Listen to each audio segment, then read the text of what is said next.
to remind you that you should subscribe, like, follow, and leave comments, because the more people subscribe, the more this content gets pushed out to more viewers. Those viewers join this growing community, they post their tips and tricks, or they can post requests, which I'll personally review and then I'll share with everyone. So some of the content from here was actually very close to 100% of it was actually inspired because of viewers just like you. Like, I did some live streams last year on my old workstation, and you guys helped me decide what I should get to upgrade. So I'll explain all that, quick review, and on to the show. So I'm going to show you guys the intro. You see it says my secret local AI setup. All right.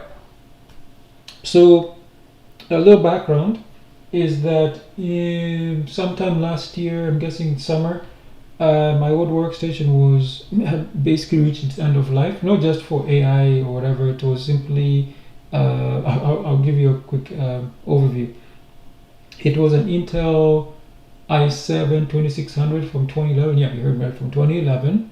It had obviously the integrated graphics, which I had stopped using in a while, and I was using the NVIDIA GTX 950, just 2 gigs of VRAM. So that doesn't cut it for obviously AI. It didn't even cut it. And I'm saying there was things I could probably have done, but we'll talk about that as well. So it was sluggish, and it wasn't just for AI. I'm saying even just for my day-to-day work, it was getting a little bit sluggish. It was getting up in the years. You have to say I planned to replace it in 2011, but because of the lockdowns and stuff, I just kept it because it didn't make sense to get like a super powerful machine when it's not going to be used, right? So I was hoping by waiting I would be able to get a better machine. Obviously the new machine I got, which I'll show you guys the specs and everything, it is better, but I discovered some quirks. Is that, for example, with AI and other applications, they're really fine-tuned for Intel CPUs and obviously NVIDIA GPUs. For example, some of the stuff I've done, I was shocked that it's actually probably sometimes even slower on my new system when it should be flying. I'm not talking anything really fancy. I'm just talking some simple stuff like some loops and stuff I run. I'm shocked that it's actually slow on my new machine when it should be way faster. So I don't know why that is, but maybe you guys will let me in. But there's some information I found recently as well that could probably explain it. So we'll discuss that in today's podcast. So I'd like to thank all the people listening on the podcast, the Tech Rant, whether you're on Apple Podcast, whether you're on the Google, I think it's Play Music, whether you're on Amazon or wherever you, or in YouTube. I would like to thank all of you for joining us today. So on to the podcast. So what a lot of people do is they use cloud subscriptions in order to run AI. Now the thing is, it can easily drain your bank account. The reason is that because number one is they take your privacy away from you, and when it's not that hard to set up a professional environment locally, where you have where you dictate the terms. For example, with modern development which require massive speed and zero latency during heavy workloads, your current setup is likely the bottleneck holding your career back. So as I just explained, is that another very important thing which I keep on mentioning practically every single time I do a tutorial, is that some people ask me why I stick to open source, and the reason I stick to open source is because when you get the open source, there's no limit. They don't put limitations. They don't put, for example, like ULAs, those type of things, and saying you can't. For example, even with AI, if some models, even though they put the source code out there, they restrict you on how you can use it. They'll say like you can't do this type of prompts. You can't make fun of politicians. You can't do this. So that's the thing. It's putting restrictions on your use of the software. So that's not open source. That's all it is. Okay. If you want to tweak, I'll give you another example. When I used to use Windows back in the day as my operating system, I found it very sluggish. So what I used to do is you'd hack at it so you can speed up the performance improvement, especially just for boot up and things like that. And that was obviously against the ULA as well. You see my point? So that's what I'm trying to say. That's why I stay away from proprietary stuff, because it's supposed to be generic. So whether they have a bugs or not, they decide to fix the bugs, not you. So those are the type of things. Here's another one. When I upgraded my workstation to this one I'm using today, I posted everything on Twitter, and I got banned from Twitter. So here's the thing. So Twitter didn't tell me why I was banned. I obviously appealed. They didn't tell me what it is. They just sent me to this generic page that says, oh, it's one of these things in here. There was like 100 items. So the best I can deduce is that I either stole content, which I don't think that is, because even in the video, which I posted on Twitter, I explained that some of the images I used were from the media kit, and I explained where I got them from the website. So that can't be it. Okay. So I recently checked on Twitter again after like several months, and there's something I didn't catch the first time. It says that I was advertising. So clearly I was not, because the only things I talk about are actually my own products. Yeah. So so the point is that like in saying I have no paid sponsorships is what I'm trying to say. So I don't think that's it as well. But I think that might be it. Maybe they made a mistake. But it's those automation things where you can't speak to a human. So that's it. So I guess no more Twitter for me. I'm okay with that. I can live without Twitter, or whatever they call it now, X, whatever, BZ, whatever, XYZ. All right. So another thing is, which some of you guys do complain about, is why do I use the command line? Now, when I use the command line, I can squeeze out more performance. For example, one of the most popular, I guess, clients for AI or inference engines is Ollama. Ollama is great because it has all the optimizations and everything for you, but it's a little bit slow. So when I use llama.cpp, of course, it's going to be on the command line. I have to go to the command line instead of using some GUIs and stuff like that. It's way faster. You guys have seen the speed difference. It's the same computer. You can see the speed difference, right? So that's why I also do command line. Now, I know you guys don't like the command line, don't like coding. I get it. So that's why I just for you guys, I moved, for example, to Podman desktop. So I don't do all the, when I do the Podman stuff, I use Podman desktop. You guys see that. I also minimize the stuff I do in the command line, even coding. I minimized all that because I know you guys don't like it. So there you go. But for me, I said I do it because of the speed performance. And we talk about latency. So for example, this is the input to screen response time. So usually you want it under 5 milliseconds, and the throughput, this is text rendering speed per second, you want it about 800 FPS, and the memory bandwidth, background process idle usage, 120 megabytes. So I'll explain some of this stuff. I'll show you some charts later as well. So obviously we're live right now. Okay, so obviously, I also like to thank everybody watching right now on Twitch, Kick, Rumble, BitChute, and Odyssey, of course, and YouTube as well. Hi there. All right, so local AI is the ultimate secret weapon for modern enthusiasts.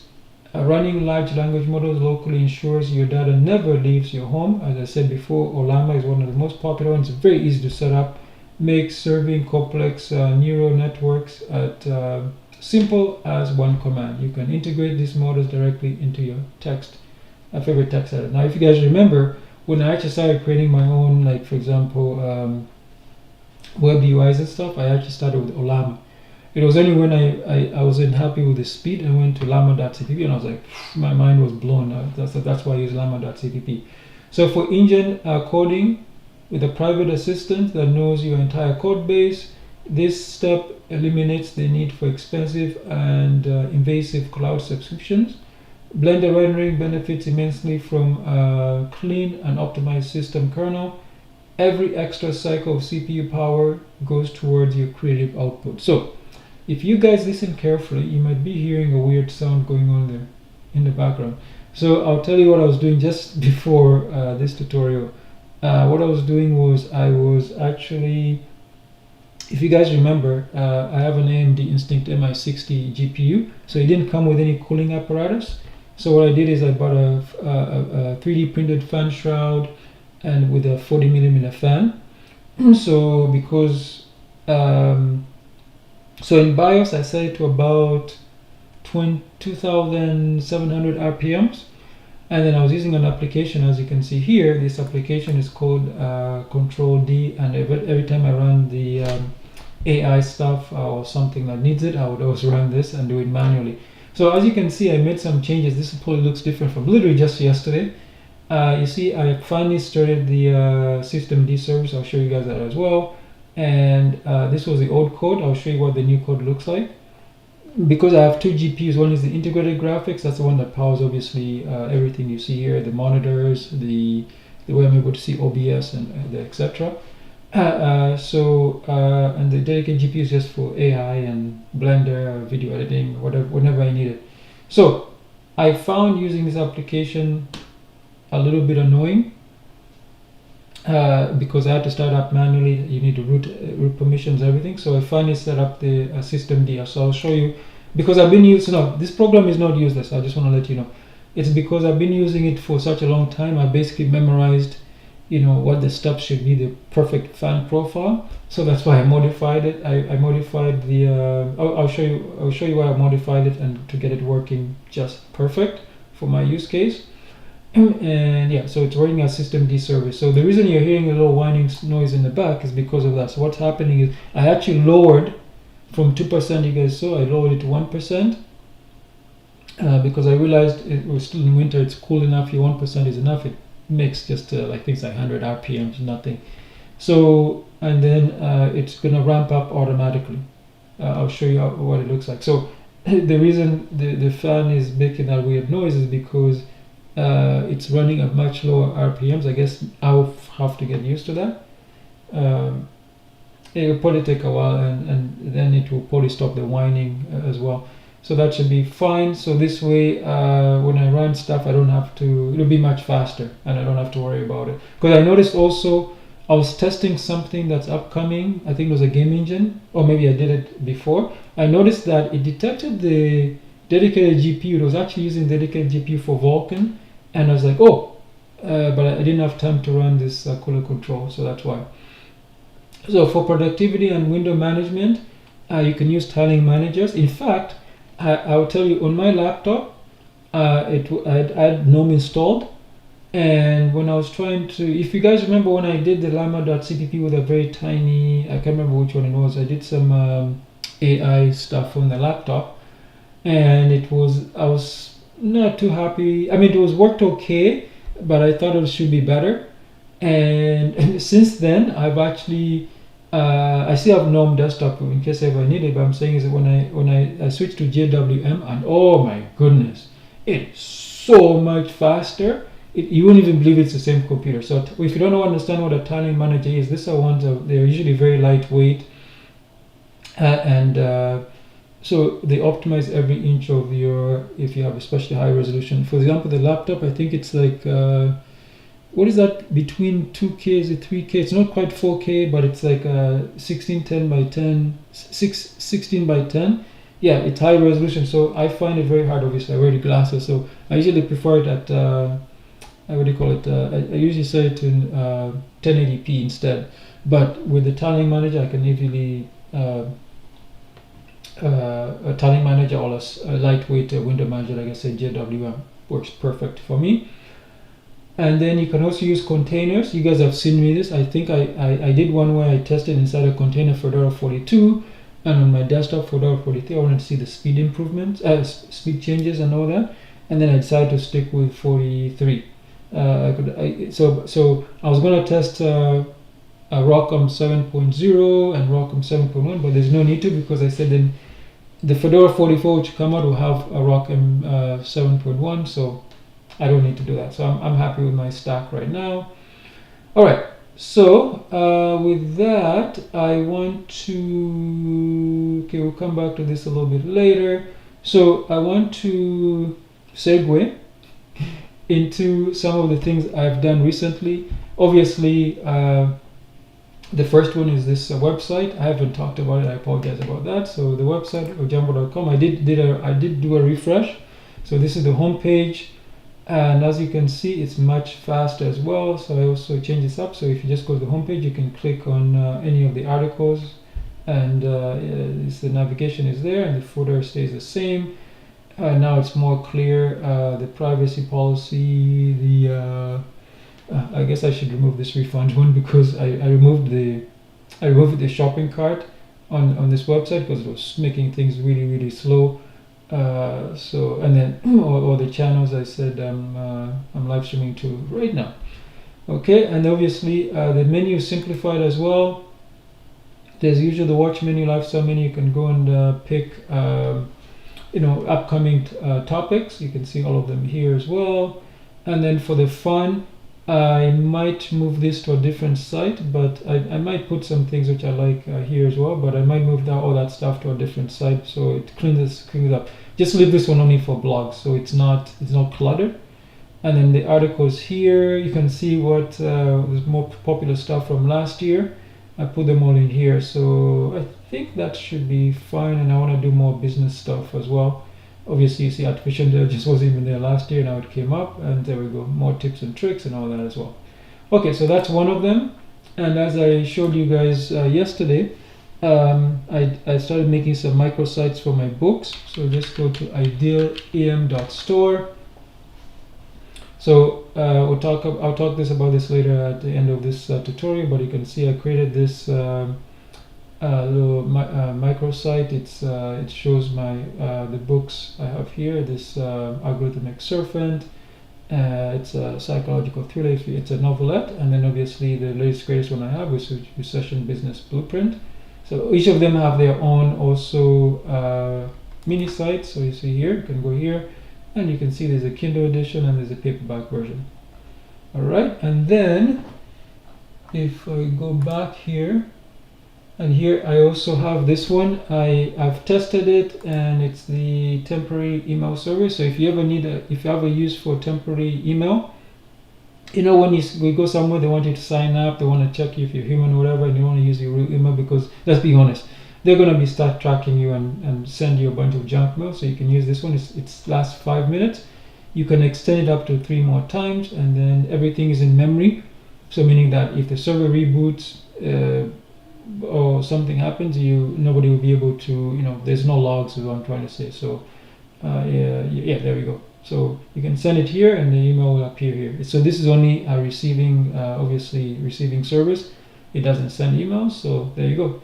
It's idealam.space. I'll talk about this later when I said when it's. I'm just giving you a little mini lunch. Okay, so now back to my system. First thing I'm going to do, I'm going to show you this again. I'm going to go to the system monitor so you can take a look. I have a Ryzen 5 5600 GT. You can see it's 6 cores, 12 threads. The memory I have is 32 gigs of RAM. Now you might say, wait a minute, that doesn't say 32. Well, it's 32 because remember I told you I have the integrated graphics. So the integrated graphic takes 4 gigs of that. So then I'm left with 28. That's why it's here. I guess it's just a rounding number. That's why it says 29.3, but it's 28 gigs. And then of that 28 gigs, I take 16 gigs of that and I use something called ZRAM. What ZRAM does is it compresses, instead of, it will avoid as much as possible to go into the swap space. It's a type of a swap. So this is what allows me to load very large models, especially chat models. I remember I told you guys before I wasn't able to load any of the Llama 4 models because it was way too big. This will allow me to do that. And this swap space is actually only 24 gigs, but because of the way the ZRAM works, it actually says 42 here.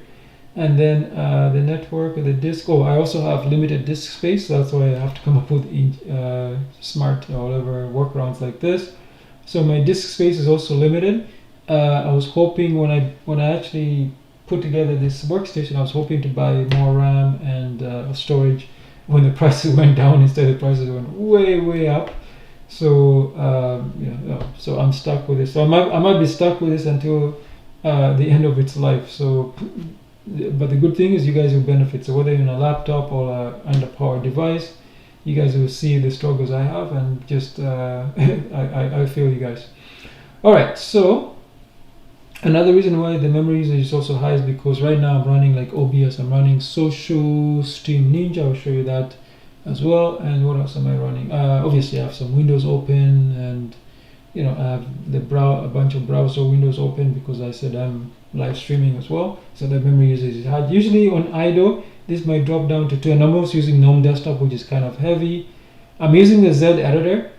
I'm going to start looking for a replacement. One thing I've noticed about the Z editor that's really annoying is the copy paste. It hogs the memory, and that really ticks me off. I like everything else about it, but that copy paste, it slows me down, so which is annoying, because for a text editor, programming otherwise, it should be fast. I should be able to use the keyboard command, Control C, Control V very quickly. But when I do Control C, Control C, Control C, or use a mouse, it's like, it takes sometimes up to 2-3 minutes before it will trigger. So that really slows me down. So I mean, I thought NetBeans was slow, but my goodness, that is terrible. I might have go back to NetBeans. Wow. Okay. Oh, and I forgot, I'm also running this. This is an old phone. It's a Sony Xperia XA1 Ultra, and obviously I created my own. What do you call it? My own. RSTP camera. So this way it's a little bit better quality. I actually did this in a nice stream. You guys didn't want to watch the programming part, so that's fine. There we go. All right. On to the system as well. Let me open up the system. I think it's settings. So here's my system settings. Obviously, I'm in a rural area, so I use SpaceX Starlink for the high-speed internet. It works extremely well. Oh, I discovered something. I didn't know this. So people were saying that if you put on the snow melt feature, what happens is it actually boosts the signal of the signal as well. So, for example, when it's raining or it's a very cloudy day, it will. So I was thinking, yeah, let me turn it on and I'll get better speeds, right? You know what happened? I turned it on and I actually got worse speeds. So then I just turned off. I think even I tried to do a live stream, and I think I lost. So the live stream cut out, or whatever. There was some issue, so I just turned it off. Because I've noticed even during this cold season, it's very cold season.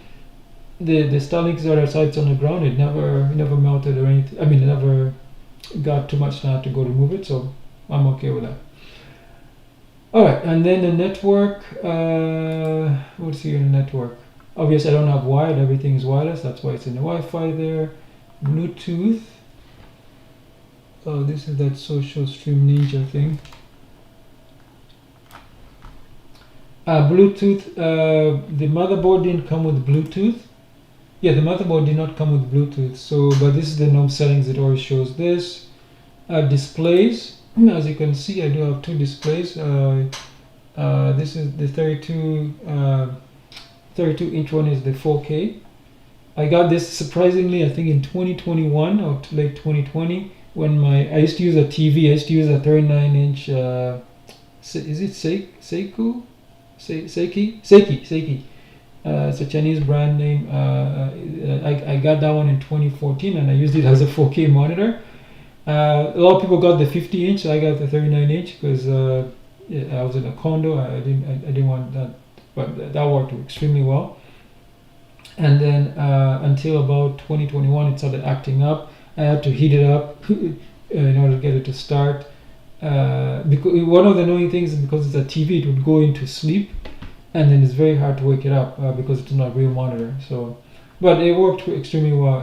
I got it really cheap off Newegg way back. I think I got it for like $199 US, even though I'm in Canada. Even with shipping and everything, I think total I paid was maybe $300 something Canadian. So really good price, and it lasted, I said, from 2014 all the way up to 2021. And then I replaced it with this one. I was hoping there'll be some deals. There were never any deals, of course. I got it actually from, I think, Walmart. And then this one, the Benec. This one I got it from, I think, Memory Express here in Canada. And this one I got it, I think, in it was either 11 or 12. So this is now my oldest one. I used to have another one that a customer gave me. That one was only 1600 by 900. This one is obviously 1080p, and this one is obviously 4K.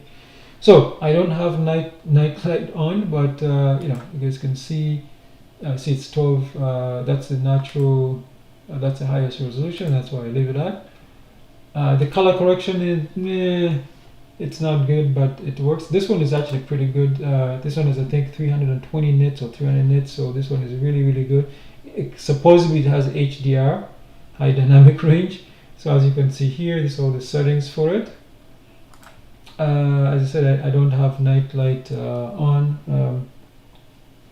I don't. So, and then I don't mirror them. Obviously, you see the settings here where I put them. And for sound, so for sound, that 4K monitor, it came with speakers. I like that. Now I got spoiled because before, when I moved into my condo, my sister got me this speaker system, this Creative Labs or whatever you call it. You know, the woofers and all that. That was like big things. So I had that until it started acting up. I don't know if it was a cell phone or something, so I got rid of it. And the TV was fine. The TV, I think, came with two 10-watt speakers. And I was like, that's fine, loud enough. I was happy with that. It wasn't obviously as great as what it replaced, but it was fine. And then this 4K one, I think it comes with 5-watt speakers. And it's just me, so again, that's perfectly fine. I'm okay with that. Yeah, so I can use, obviously, the motherboard, the audio, but I just use you see here, I just use the integrated graphics, as you can see here, for the sound. And for the input here, I do have a webcam. Oh, that webcam is pretty old. I think I got that webcam in 2009. It's a Logitech. I think it will show you. Yeah, it's Logitech HD webcam C525. I think mine might be the second generation of the C525. It's been around for a very long time. I'm surprised they still sell it. So that one, the viewers were telling me that the voice would be crispy or something like that. So I don't know if it's maybe dirt gotten or it's old, or there's or maybe because on the older workstation it wasn't getting enough power, like consistent power. That could have been it as well, so I'm not sure. So I replaced it with this one. They have actually done a review on it. It's this one. I got it from you won't believe it where I got it from. I got this one from Temu. This one I got it from a company called Tiger.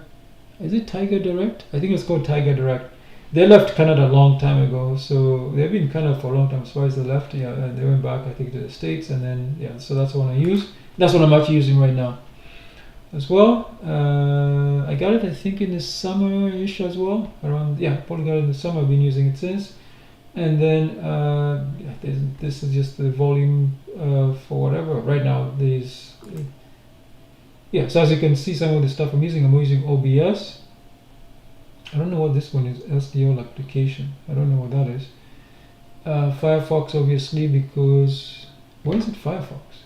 Oh, because I'm on. Oh yeah, that's for YouTube. Then system sounds. Okay, there we go.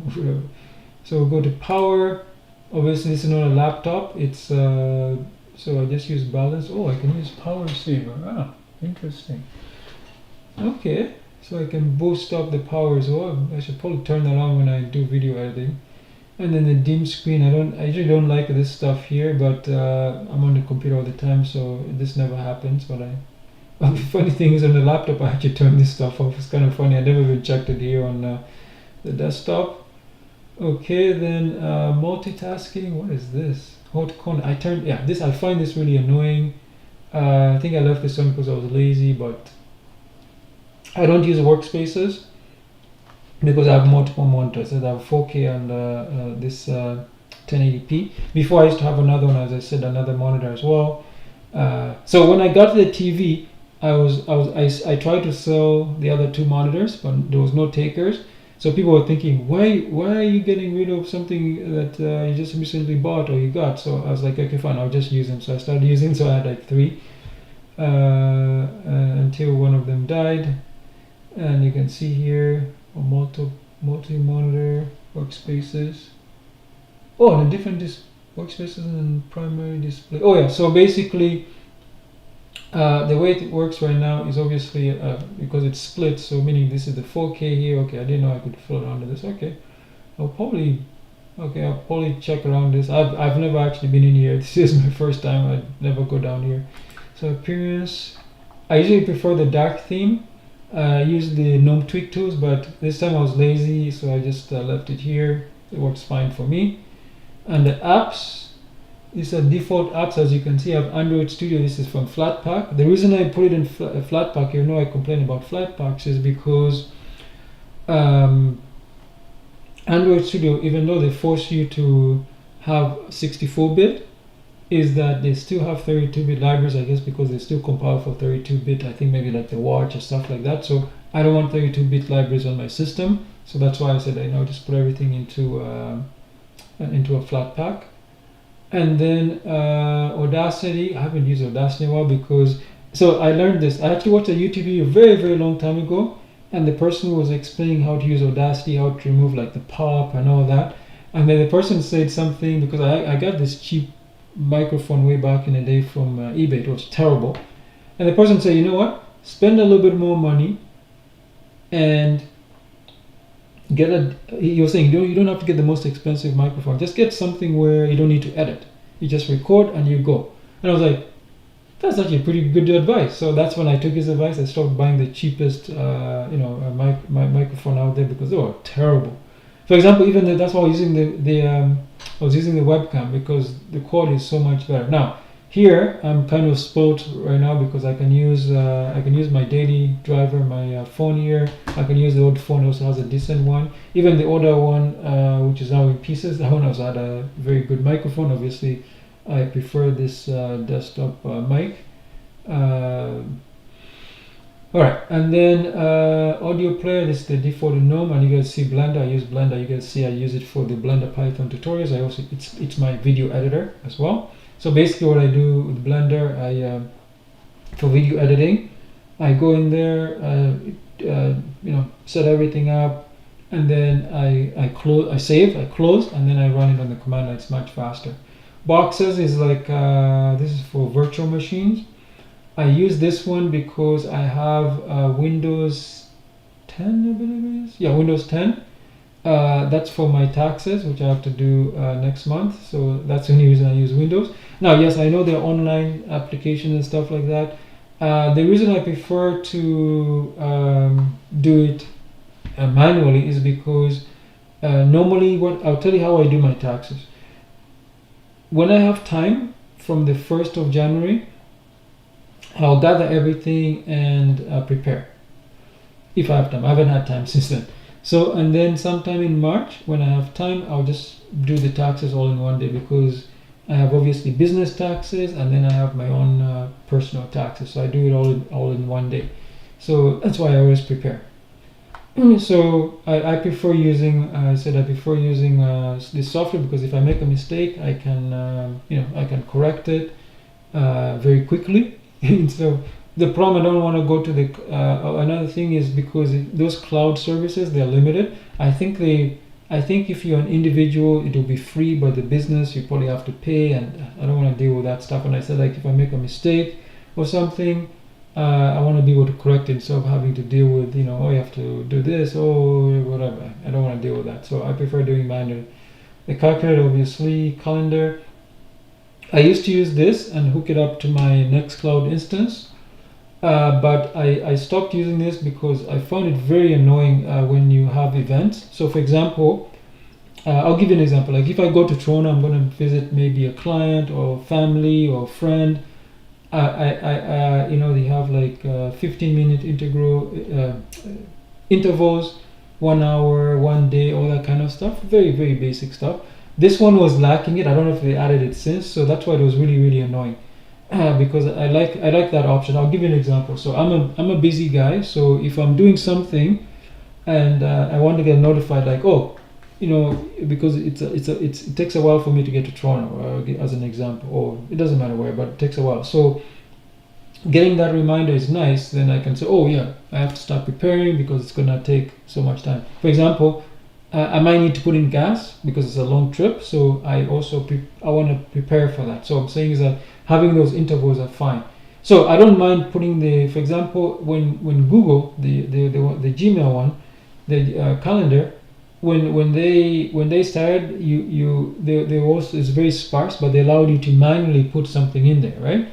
whatever you wanted. So I'm saying is the GNOME one, they don't allow you to do that. So that's very, very annoying. So that's why I stopped using that.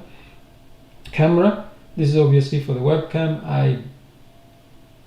I think I only used it once, honestly, in the last maybe 10 years. Once, just to check to make sure the webcam is working properly. But yeah, that no longer needed.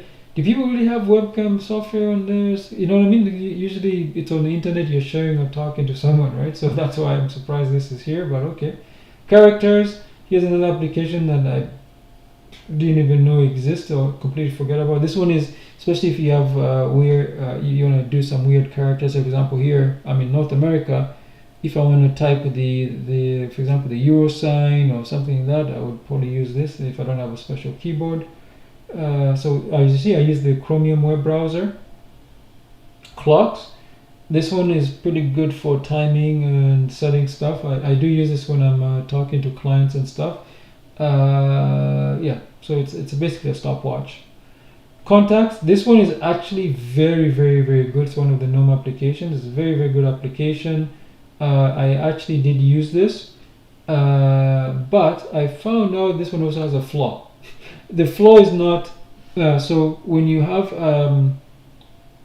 for example, I had a Nextcloud instance, and when that instance died, I thought I would be able to grab my contacts either from my phone or from here, but no, the way it syncs is just syncs right to the server, and the phone does the same thing. So what happened is everything got wiped out. Luckily I had a copy because I got it from when I used to do the Gmail services.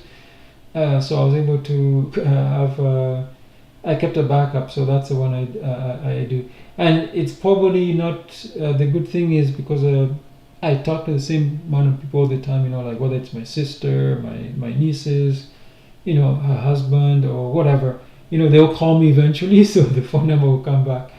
It's kind of weird because when I was younger, I pretty much memorized everybody's phone number. It could be 10, 30, 40 people. I'd memorize their phone numbers. Now, because of this contacts and stuff like this, it makes you lazy. You don't even, you know, I can't recognize people's phone numbers anymore. It's kind of weird. So diffuse, I think this one I left over because when I did a tutorial, when I was doing the Git tutorials or the diff, I think that's why I left this one here. Disks, I'll show you that in a second because I talked about that, and the disk usage analyzer, document scanner. This one, it comes by default. I don't use this anymore because I used to have an inkjet which had a scanner and the printer. I didn't care about the printing because I had a laser printer. So I was using the inkjet printer as a cheap scanner because scanners are expensive, but the inkjet, it did a good enough job. These days I just scan receipts. Like if you go out to get receipts, I just scan them. I try to, if they offer online, I prefer the online one. For example, Walmart does that, which I do like. So, but these days my sister told me, hey, just use your phone. So that's what I do. I just use my phone, take a picture, get downloaded onto my workstation, and I use GIMP to clean it up, and that works as well. Obviously, it's not as fast as the scanner, so this is no longer needed. Document viewer, this one is the one that opens up whether it's photos, PDF files, etc.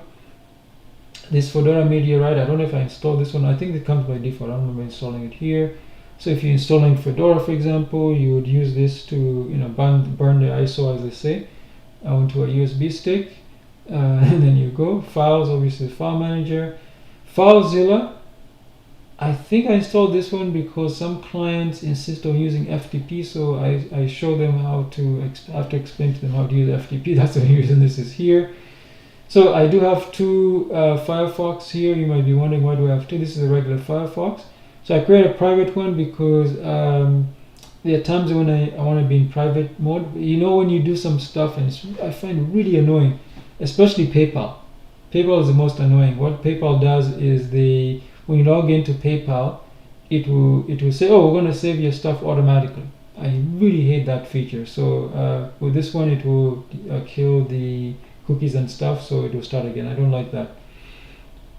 Flatsail, I installed this one because I was testing. It was for Blender. I was having issues with the Blender version from the Fedora repository, so I installed Flatsail because by default Flatpak, it only allows you to go to a specific open files in your home folder, right? So I found that annoying because like I'm doing like AI, I'm doing different things. I want to be able to get files and videos from all over my system. So that's what Flatso here is for. Fonts, I rarely do this because nowadays I actually convinced all my customers to use web-friendly fonts or basic fonts instead of some fancy fonts. Actually, speaking of that, one company where I'm the subcontractor. Whoever set up the site grabbed all these fonts. Now, the thing is, I know licenses, so the company that made the font got bought by another company. That company immediately sent this client a cease and desist or pays like thousands of dollars to use that font. Yeah, hear me right, font. So I knew how fonts work because somebody clued me a long time ago is that when a developer buys a font, right, in order to do the work, like design is what I'm saying. They're allowed to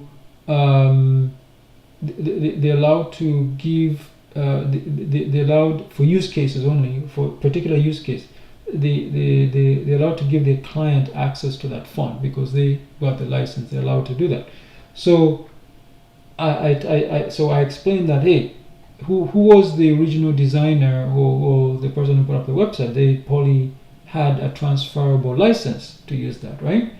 Nobody could find it, so they were saying, what's a better option? Should we pay?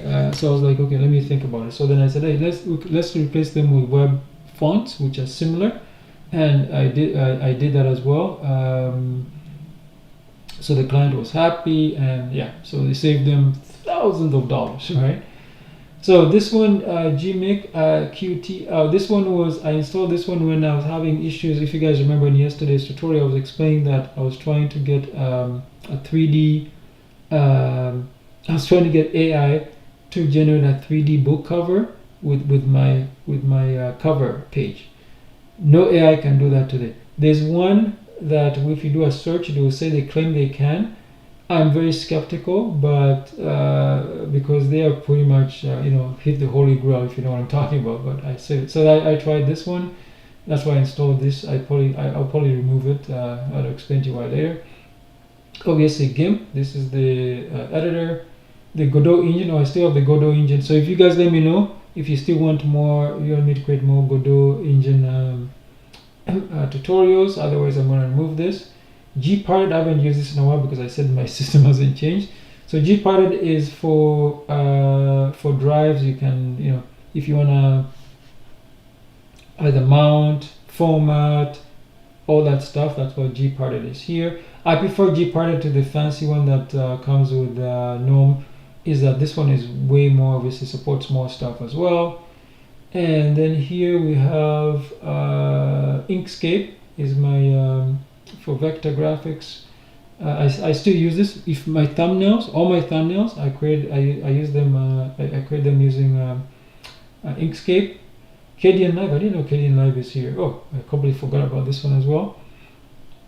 I was testing this because I want to do a series on video editors. They still don't do what I can do in Blender. So I was hoping. I was also obsessed with the GPU. I didn't realize I was there.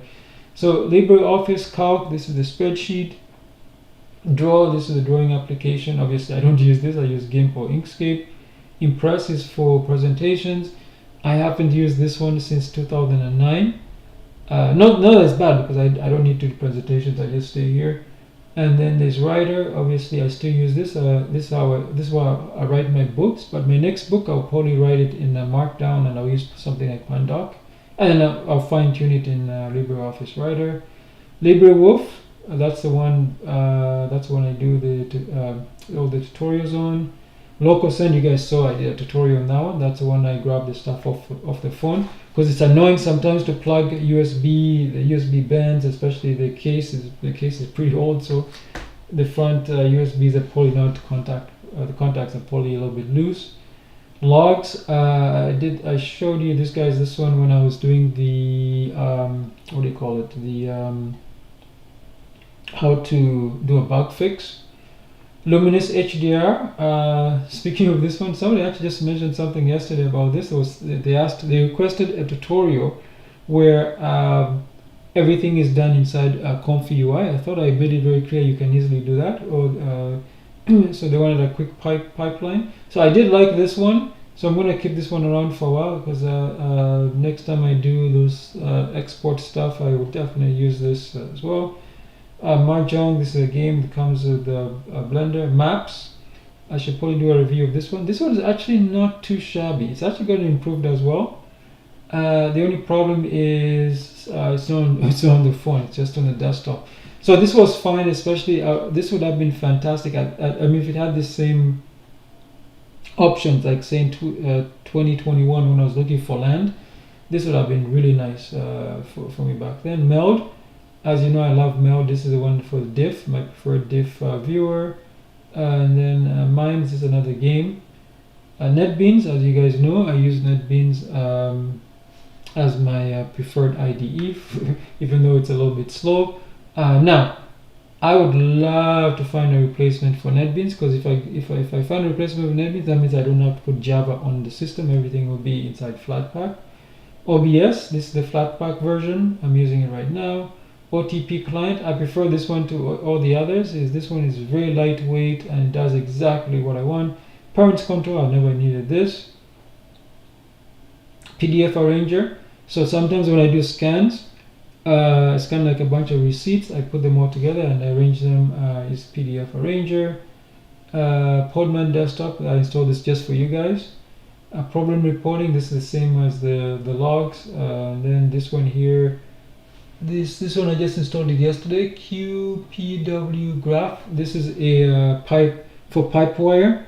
If you have, if you notice when I set up the settings, it's kind of limited. Like, what I mean by limited is that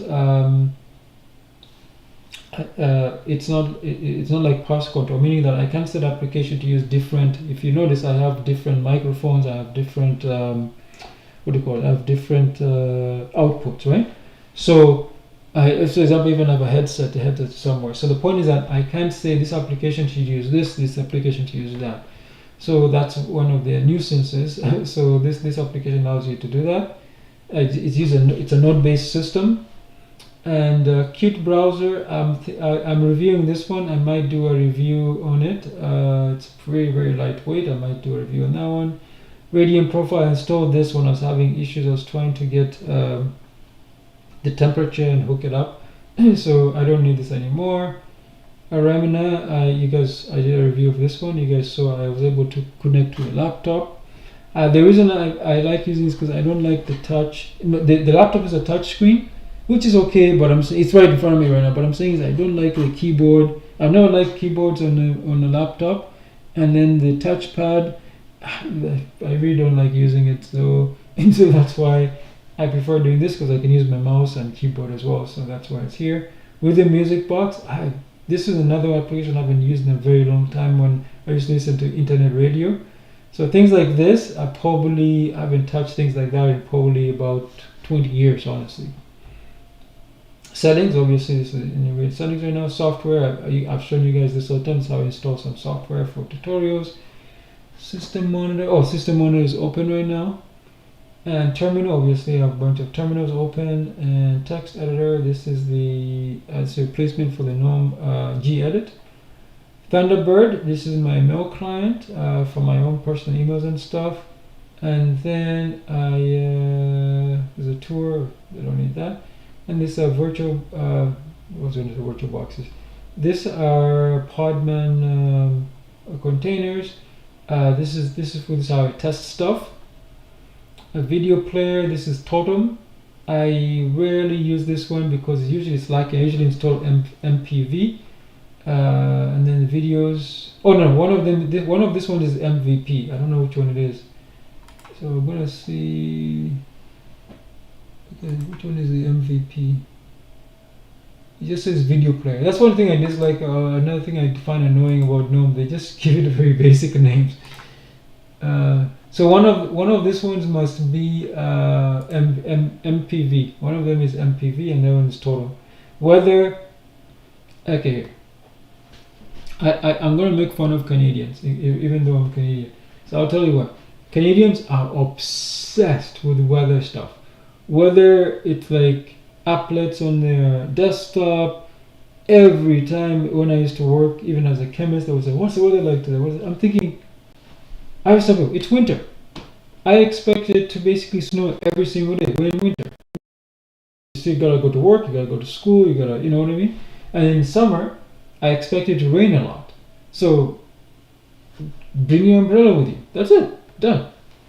And X Journal. This is an application when if I need to do some simple signing. Like for example, when I was communicating with a lawyer, especially during the pandemic, there was a lot of stuff going back and forth, a lot of documentation and stuff. So I use this. It's called External Plus Plus. Let me do the signatures. Xterm always comes by default. And what's this one? XR, I don't know what that one is. Z, as you can see, Z shows up here. Now Z, as I said, I'm looking for a replacement for Z because I don't like the copy paste option. So notifications, oh, you know what? Since I'm here, there's one thing I find really annoying. There's the OT, every time I log into Gmail, where's the OTC one? I gotta remove that one here. It's really annoying. It always puts a little, oh, it's not here. OOONO. It's not here. It must be using, I think it's using GS, no, not GS Connect, it's Poly. I have GS Connect? I didn't realize I have GS Connect. Oh, this is probably something. Oh, you know what? I did install GS Connect. This is the one that allows me to control my Android phone. So I should be able to receive things like text messages and stuff on the desktop and reply to them there. So I did install it, but I never even completely forgot about it. So it's a good thing I came here today. So I should probably uninstall that one. All right, and then I was looking for the OTP client. Oh man, I was hoping to turn off notifications for it. Okay, so search results. You can search in specific folders and some applications as well. So I just leave that as default. Online accounts. So this is the one when I had my Nextcloud account instance, I used to set it up here. Then you can use it with all the non apps like calendar, contacts, etc. Email as well. So I don't use, I do have a funny thing, I do have a Nextcloud instance, but I didn't set up here. Obviously I have Gmail, I don't set up here. I do have an, what do you call it, Hotmail account, I didn't set up here. Fedora, what is Fedora? Enterprise Authentication, I don't know what that is. An email server. I don't know if they fix this. This one would not connect to personal email servers. Hopefully they fix this. Yeah, so that's the one there. Sharing. This one obviously is because it's a 4K model. This one doesn't make sense to share it for now. Who knows what will happen in the future. Well-being, screen time. Oh, the computer's been on for 7 hours, so you can see. And then we have mouse stuff here, keyboard. Oh, I gotta tell you guys about my keyboard since this is an overview. So here's my keyboard. Okay, my keyboard, I got it from the dollar store. Now, before you laugh, I'll tell you why.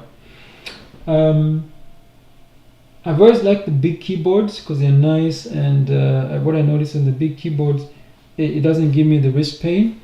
So, I think in the late 90s, Microsoft started doing some hardware. They started making mice and keyboards. I love their keyboards because they were not as great as the fancy keyboards, but they were a good replacement. Basically, the fancy keyboards were used like, mahogany wood and stuff like that, but Microsoft would use plastic, right? And I was fine with that. So I found out in, I can't remember what year it was, maybe 2018 or 2015 or something like that, I can't remember, that Microsoft wanted to get out of the keyboard business, so they wanted to get out of the the PC making accessories business. So I felt really bad. And then my brother-in-law, he asked me, hey, what do you want for was it a birthday or Christmas? So I said, hey, give me a keyboard. So he got me the Microsoft keyboard. came with a mouse, so I used the mouse as well. So, and then when that died, I quickly went to Amazon and I picked up, there was one there, I picked it up, I bought it, and I should have bought two because that one, I think last year, somewhere, I think it was last year or something, it started acting up. That one wasn't wireless, but it was just acting up, so I threw it out, and so I needed a keyboard. So the problem was, it had to be a Microsoft keyboard, but I was looking for, I like large keyboards because I said I just like to be comfortable. So they don't make large keyboards anymore because the most popular keyboards are usually gaming keyboards and they're small. People like small.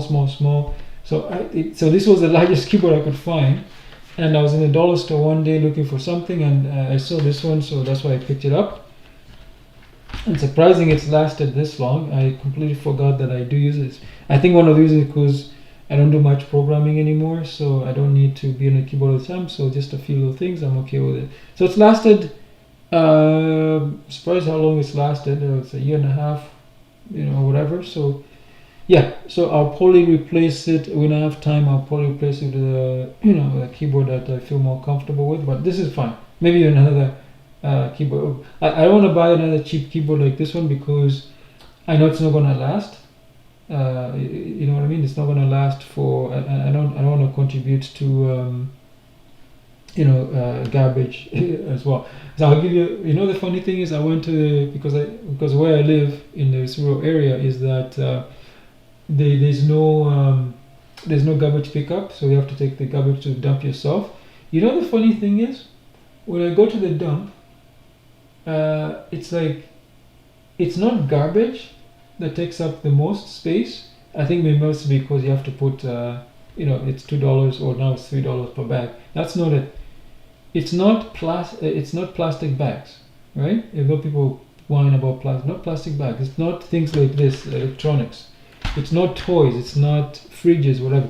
You know what takes up the most space? It's actually. Is this guy still working? Looks like the camera is frozen there.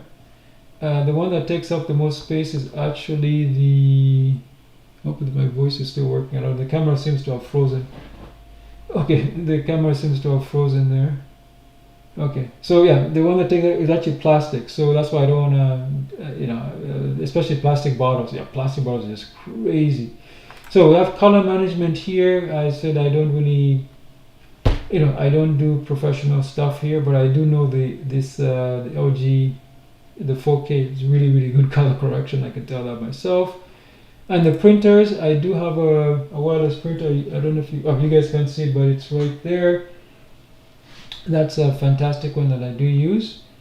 And what else is here? Oh, let me see if I can restart the camera.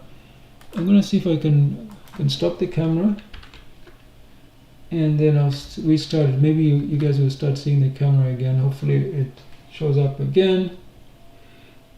If it does, I'll put it back there. There it does. Okay, we're back in business. There we go. Okay, there we go.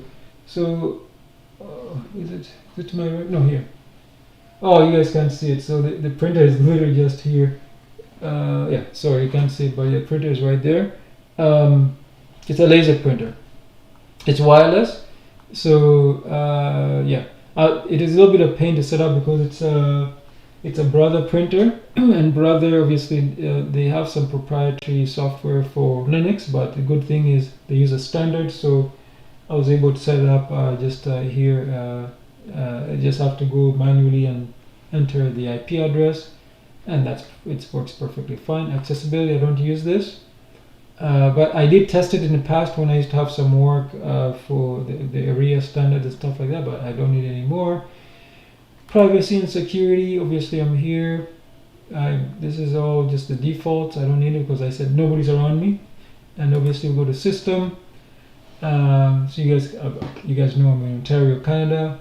Remote desktop, I don't do anything here because it doesn't make sense. So about. I'm using Fedora 43. I'm using MSI 7C56, and this, I already told you my system, AMD Ryzen 5 5600 GT. Obviously the G stands for integrated graphics. I have 32 gigs of RAM, and I have it says 1.9 terabyte of stick storage. We'll talk about that in a second, and in a few minutes, sorry. And here's the rest of the system. I'm up to date with Fedora. You can see I'm using Wayland GNOME desktop as well. Okay, anything else down here? That's the system. Yeah, that's it for the system. Now let's go and see the disks here. So I'm going to open up the disks so you can see what's going on there.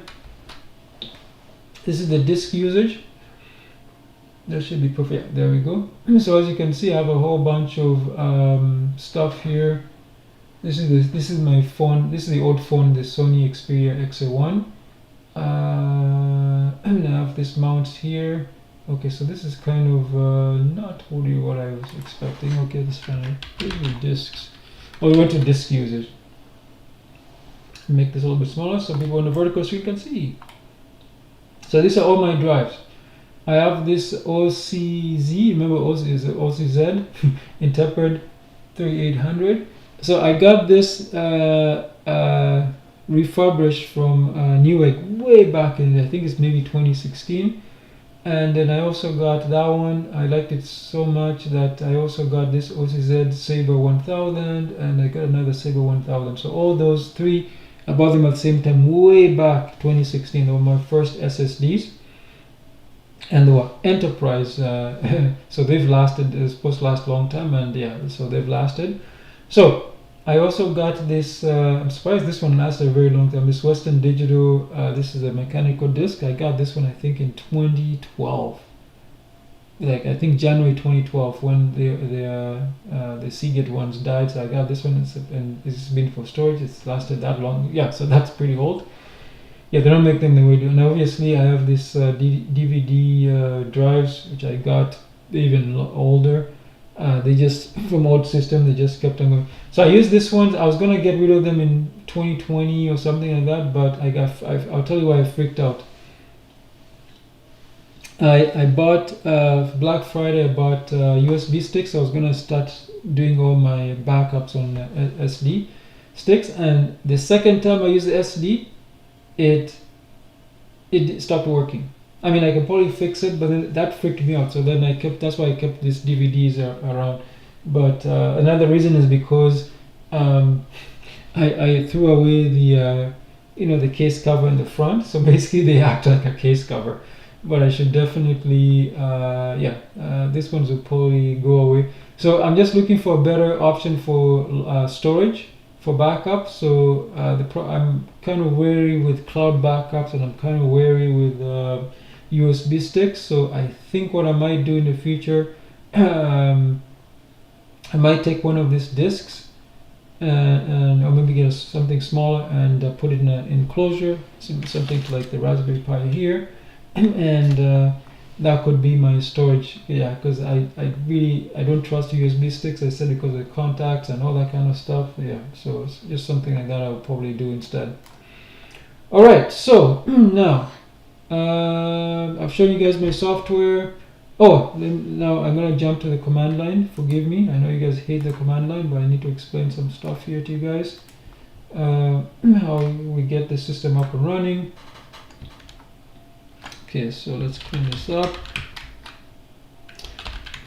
Okay, so obviously make sure you have, if you're going to do AI stuff, you have, I said I use Fedora Linux. So Fedora, everything is from Fedora repos. I don't need to compile and all that. So it makes it really, really simple and easy for me. So I'm just going to run top here. I'm going to zoom out a little bit more. I think that should be perfect. Okay, so you can see the memory, the swap usage here. You can see all the applications are taking. Of course, I can do the same thing with the monitor. So I just want to show you a few tricks here. You can see all what's running right now. So you can see the system is running very, very efficiently. Obviously, if I didn't have OBS, it would run even better. But there we go. And so let's clear that. Just an easy way. And obviously, I have ROCm. I just type ROCm info. And there we go. So I have ROCm installed. As you can see here, this is the dedicated GPU, GFX 906. So let me zoom in here. Clear this.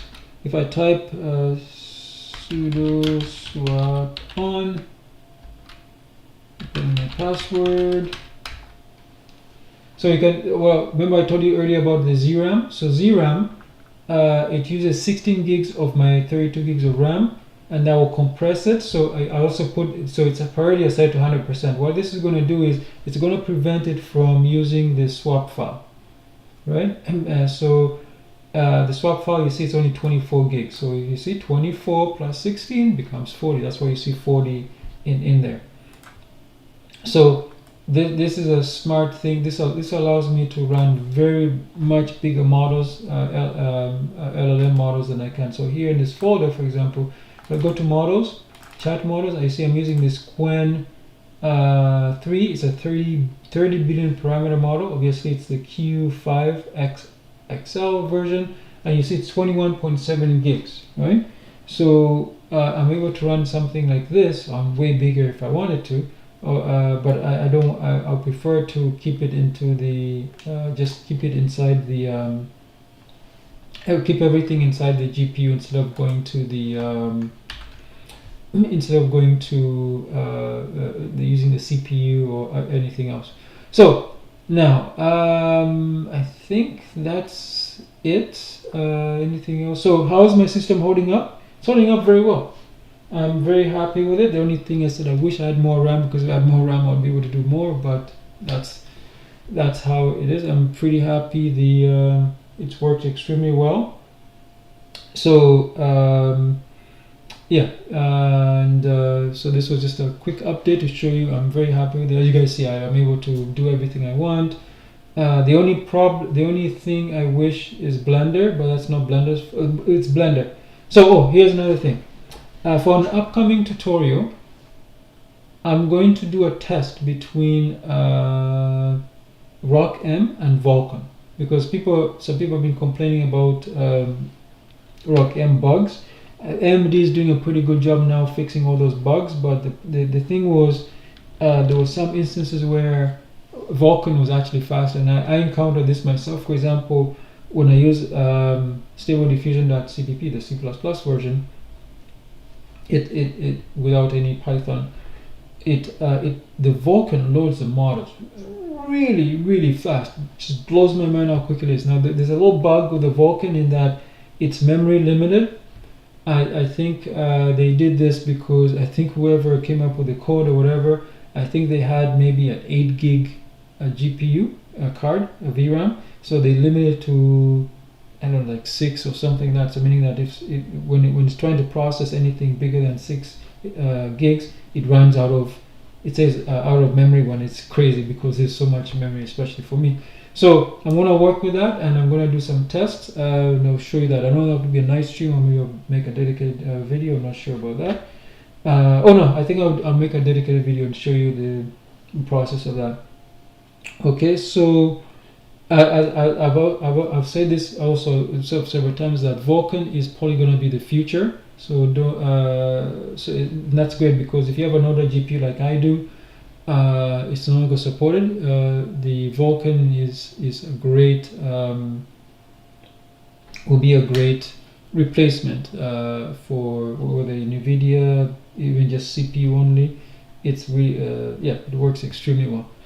I just remembered I forgot to show you guys the Social Ninja stream. So this is the one here, Social Ninja stream. As you can see, this is the application. It's called Social Ninja stream. Basically allows you to when you're doing a live stream like I am, you put all your channels in there, and then what will happen is, for me, for example, in OBS I use a browser, what's it called, browser source, and then I put it up here. So basically if you join the live chat, your chat will arrive right about here. So it's called Social Stream Ninja. So I do use that, and I think, is there anything else? What else can I talk about? I think that's it. So I'm happy with my system. I still hope the memory prices can go down so I can buy more RAM. I would like to have way more RAM, of course, and I would like to have some bigger storage. So what I usually do, the reason you see here there's only one model is because I said that I'm limited with space, right? So for example here, Go back to the command line. If I type df-h, so as you can see, I'm very limited with space. Even on my main system here, this one here, I only have 38 gigs available. So, and then with the AI, I put all the AI stuff on, where's the AI? Here, AI. The AI stuff is here. Now, it might look pretty good, but this, I also put all the Podman containers here as well. So, but you have to remember is that I'm very constrained in that I have to be very careful what model I get and what I'm going to run. So I remember the swap file is also here as well, so I have to be extremely careful. So as you can see that this is the swap file here. Yeah, so I'm saying I'm very limited with space. Yeah, so I'd like to get some NVMe drives, M2 or whatever. Yeah, I'd like to get some of those, so that's why that's there. Yeah, that's why that's there. So where's the mechanical disk in here? Mechanical disk, I can't even tell where it is. It's just 1 terabyte itself. So I can't even read it here. Maybe it has different, but it might also have different partitions. That's probably why it's not. It should. Oh, maybe it's not mounted. I'm not sure. Yeah. So that's my system. I said I'm pretty happy. Obviously, as you can see here, I do have the Podman containers as explained. And what else is here? So we have the stable diffusion, so that's CVP. So I'm thinking pretty soon we use this again. And config, I try to rotate when there's something interesting. So I said right now the interesting will be Vulkan, so we'll test out Vulkan here, and we'll see. So the good thing about stable diffusion is that CPP is that you don't need the Python; it's all C++. So it's not simply because C or C++ is faster than Python. It's because the problem with config is there's so many Python packages, they're heavy, and I said I'm limited with space. That's one of the reasons. So this is the future, definitely. Okay, so let's continue on here. So if you want to deepen your expertise by exploring a curated list of professional resources, these assets are designed to accelerate your journey to technical mastery. Your workstation is the most important investment in your professional life. Stop setting for default settings and start building your ultimate environment. So I do have books. They're available on Amazon. You can search for Edward Ojambo. The link is in the description, or you can go to idealm.store and you can go there to find the books. And then I also have courses on ojamboshop.com. I'm going to revamp that site soon as well. I'm not sure yet, but I might even move away from what it's working in right now. I think it's WordPress. Yes, WordPress and WooCommerce. I'll move away from that platform. But for now, it's up. And then I also have, if you need one-on-one tutorials, you can contact me at ojambo.com/contact, or if you need consultation services, ojamboservices.com/contact. And then the future of technology belongs to those who own their hardware. Take the first step towards a faster and more private workflow. Invest in your local machine to unlock true independence and massive power. I also have some resources, recommended resources, as I explained before. So for this one, I'm going to go back to idealm. What did I do there? Idealm. Oh, idealm.store. Ideal, IDELM.store.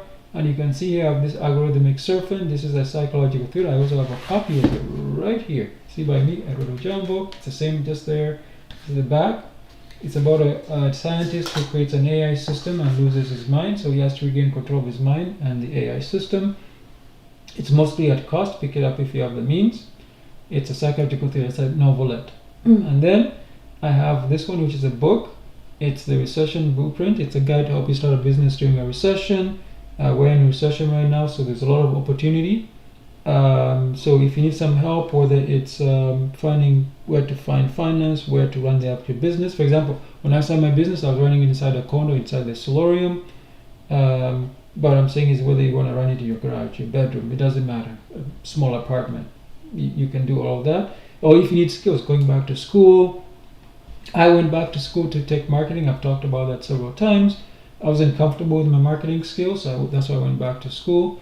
I went to college and I got a 2-year diploma. I didn't want to take anything longer than that because I just want to get some business. And for example, one of the good things about that particular program I took is they had placements at the end. So now I wasn't interested in the placement to go into a big company or anything like that. I was just interested in the placement because I would actually be able to talk to someone who actually runs a business. Now, the good thing about the course I took was that every single professor had their own business. So I was able to talk to them, how they start, how they do this and that. So, for example, one of the professors was a lawyer. So I could talk to her about law stuff. Another one was an accountant. I could talk to her about accountant stuff. For example, one of the things I asked her, the accountant, was what happens if, because this had happened to me before. I'll tell you what I used to do, and she told me the correct thing to do. So I told her, like, sometimes, let's say I bill a customer $200, right? And the customer sends me $180. They made a mistake, okay?